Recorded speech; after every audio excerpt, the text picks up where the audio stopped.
Hey everyone, Ivy League Gaming here, and today we're playing Dragonheir Silent Gods. For today's video, we're going to go through the new heroes that have been added for Season 1 to the Ice element.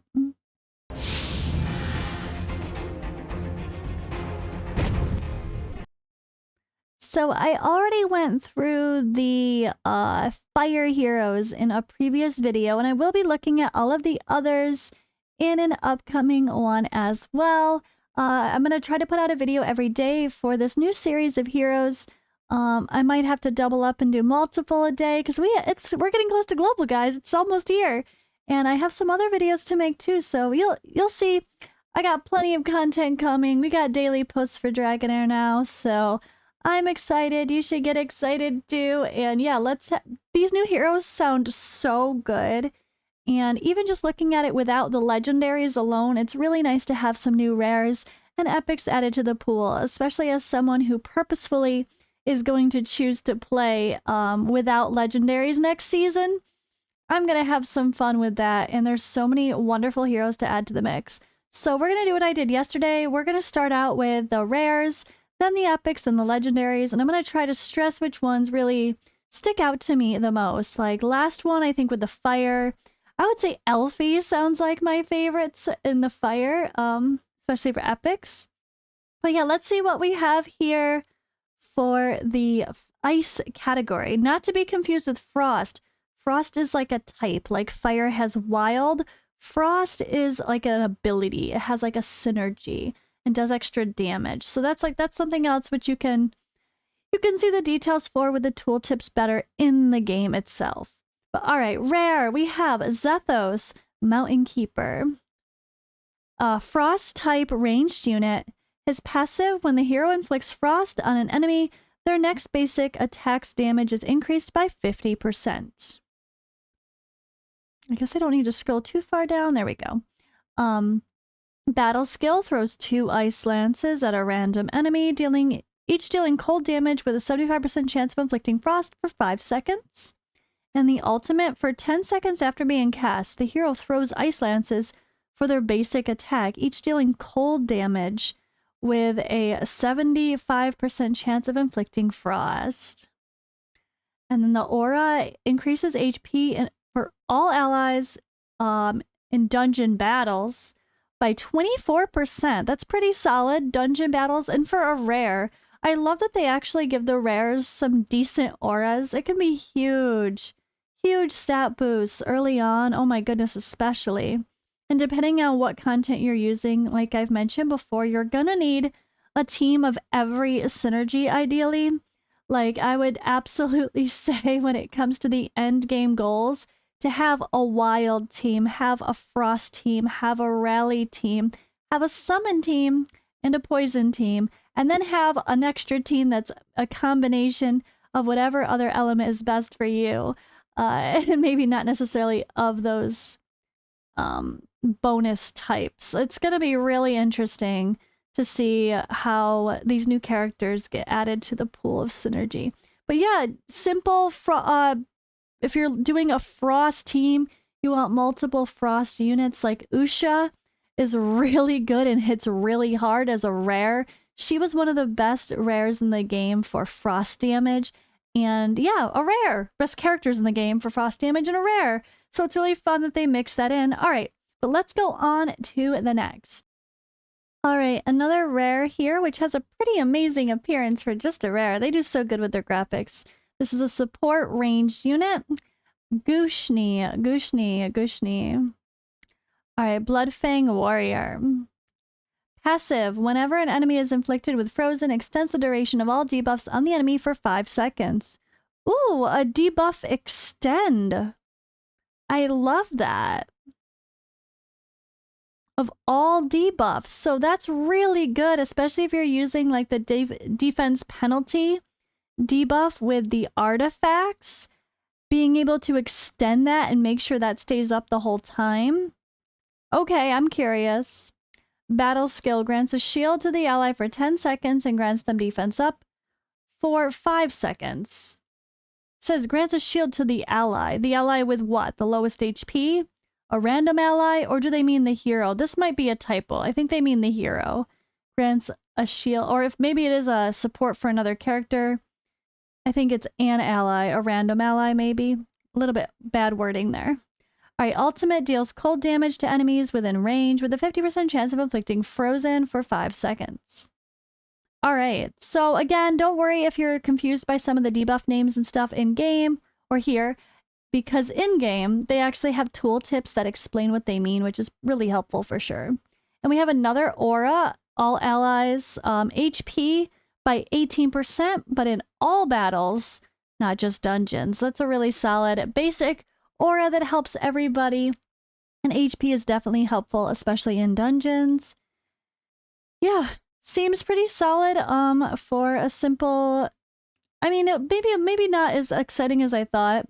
Maybe more of a when you're going against a single target, like whenever an enemy inflicted with frozen.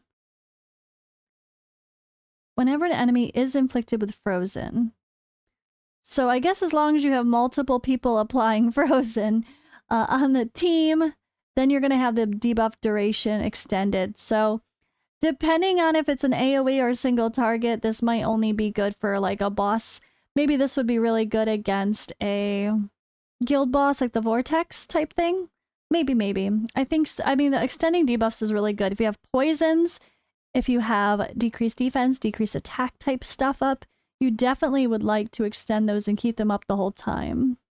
All right, now on to our epics. We have Elvis, Shield of Protection.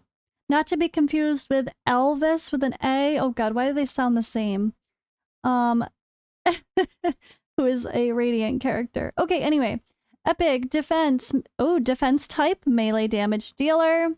Passive skill. When the hero deals damage to an enemy, there's a 50% chance of inflicting the target with recharging speed penalty for 5 seconds.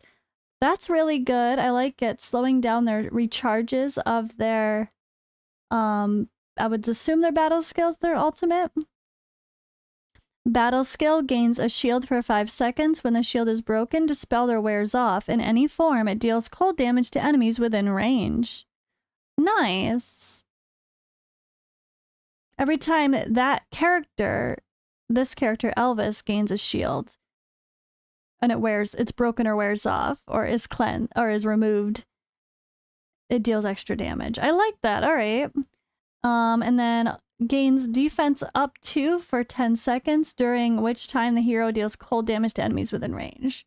So if his damage is actually based on defense as well, and he's a defensive-based tank with defensive damage, he might be a pretty solid option for a tank to help help do a little bit of extra damage while also being nice and tanky in the front lines. So if this is a character that has damage based on attack, but he's made to be a tank, then I don't really find much of a use for him. It doesn't seem that interesting. Unless this recharge speed penalty is a bit more impactful than we expect.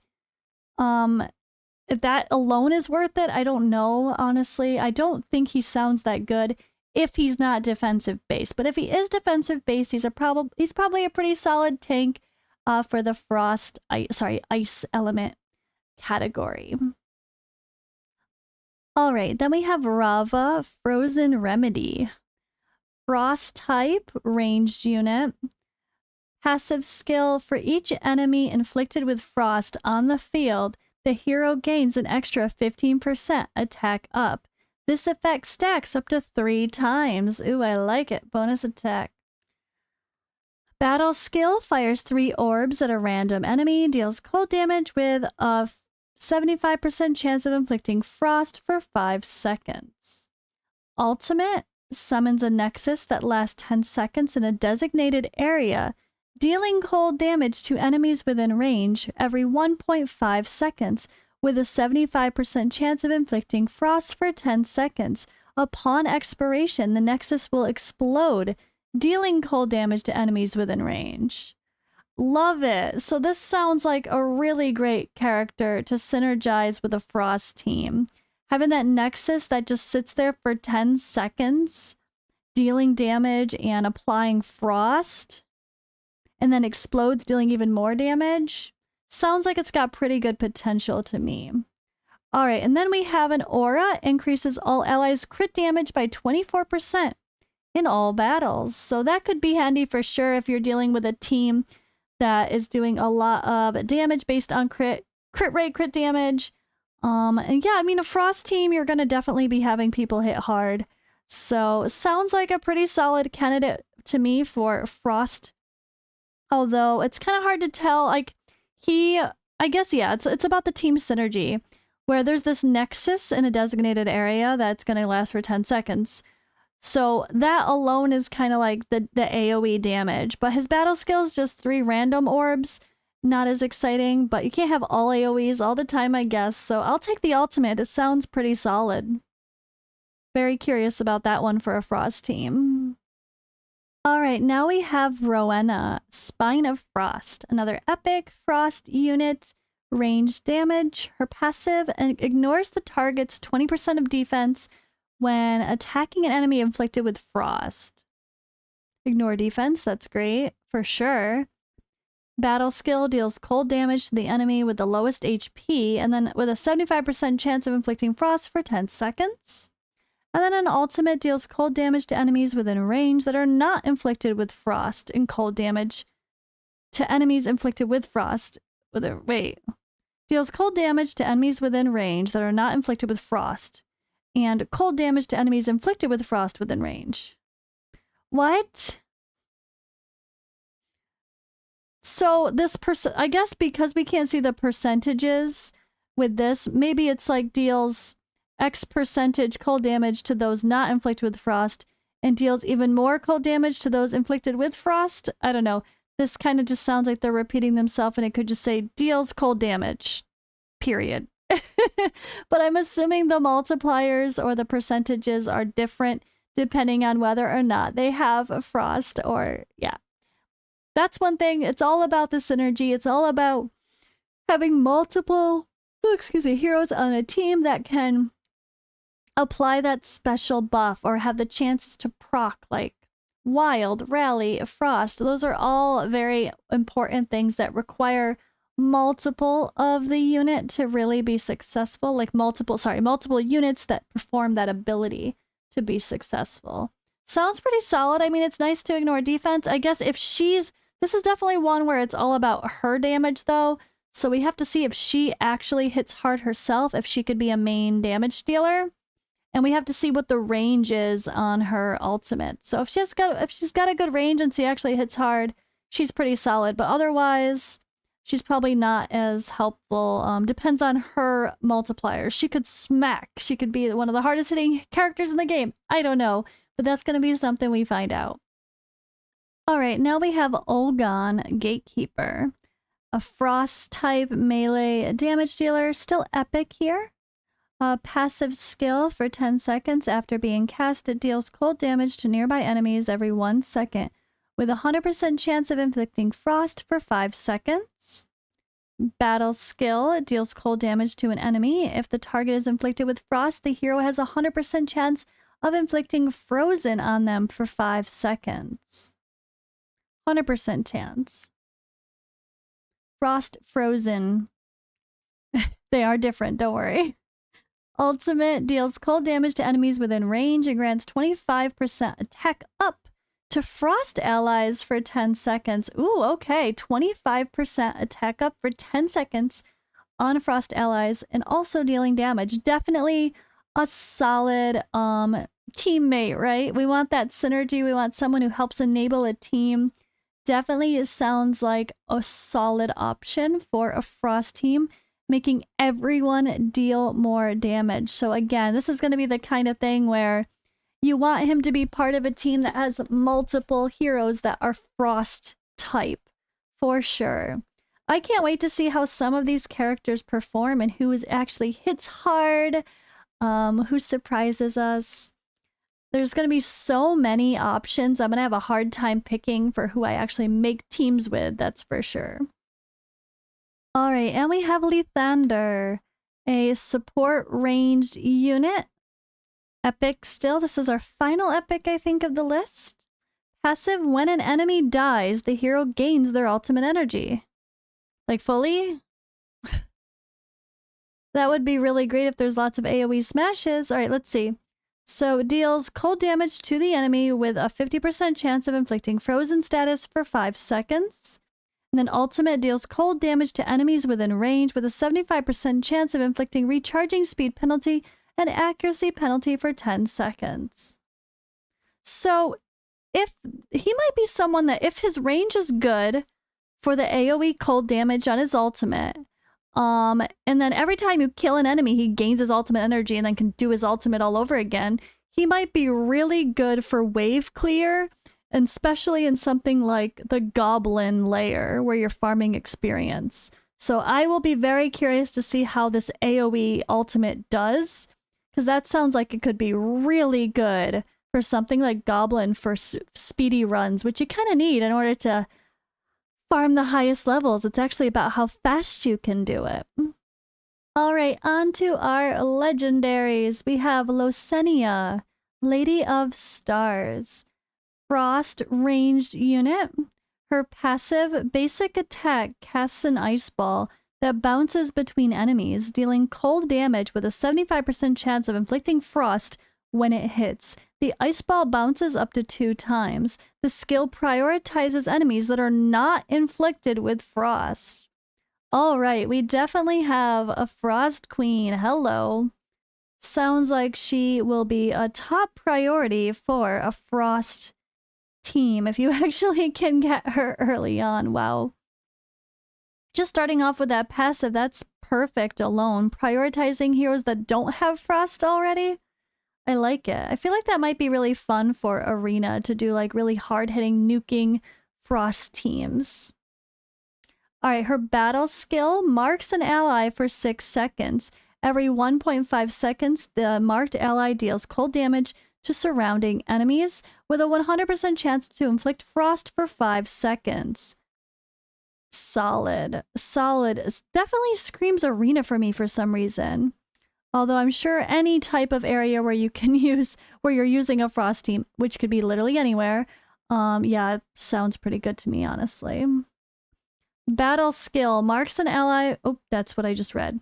Ultimate summons an ice dragon vortex at the designated location that lasts for 6 seconds, dealing cold damage to enemies within range every 1 second, with a 100% chance of inflicting frost for 5 seconds.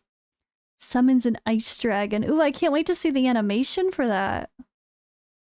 Alright, and the aura increases all allies' attack by 30% in all battles.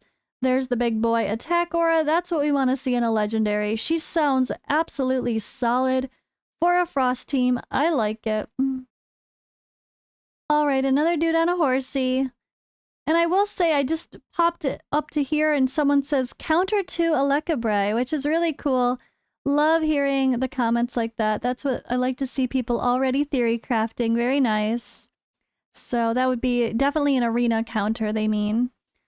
So let's see how this guy does. All right, looks like we got a tank. Let's go. So typically these horse fighters, I don't even, what do I call them? I don't know. A lot of these guys are defensive. This is pretty standard for some of the others. So let's take a look here. Legendary defense melee unit. Passive skill grants a shield to all allies for 10 seconds as the battle starts. Okay. Allies with a shield have control immunity and are not affected by ultimate energy reduction effects unleashed by the enemy. Okay, there it is. Holy passive. So, that arena written all over it. Definitely arena written all over it. But that's not the only place where you get control debuffs thrown at you. There's definitely some other areas, so he'll have some use everywhere, but this sounds like an arena unit already. Alright, battle skill charges toward the enemy with the lowest ultimate energy, dealing cold damage with a 75% chance of inflicting frozen for 3 seconds. And then we have ultimate deals cold damage to enemies within range with a 75% chance of inflicting recharging speed penalty for 10 seconds. Slow down the enemy, and as expected, increases all allies' HP by 45% in Grand Gladiator Arena. So we got an arena aura, which is definitely expected. buy this kit. I'm sure this guy is going to dominate Arena. Definitely a must-have for those of you that are PvP competitive. Alright, and last but not least for our new ice units, we have the legendary here, Felosia, Hym of Guardianship. Ooh, alright. So this is a frost ranged unit. Her passive, while the hero is present, 15% of the damage taken by allies is converted into a shield that lasts for 10 seconds. Okay. Great support already. Let's go. So battle skill grants a shield to all allies within range for 10 seconds and grants them defense up 2 for 5 seconds. Okay. Solid. And the ultimate grants a shield to all allies for 10 seconds and grants them damage reduction and control immunity for 10 seconds. Okay, definitely solid support, kind of in the way that the other guy we just were on as a tank, kind of how he is as well. But she's a ranged unit, granting shields to allies. Yeah, I like it. I like it. Sounds like solid support. Defense up 2, give everyone a big old defense buff. Adding shields, keeping people nice and tanky. She sounds like she'll be a great addition. Definitely Arena, of course. But that's going to be helpful in a lot of areas, not just Arena. Absolutely. Survivability places defense up like that. Maybe even somewhere just like Vortex, helping to keep everybody alive. Alright, that's all for today's video, guys. That was our Ice Heroes. Hope you guys like it. I'm going to continue to share all these other videos, share all these other heroes and my thoughts on them as we go along.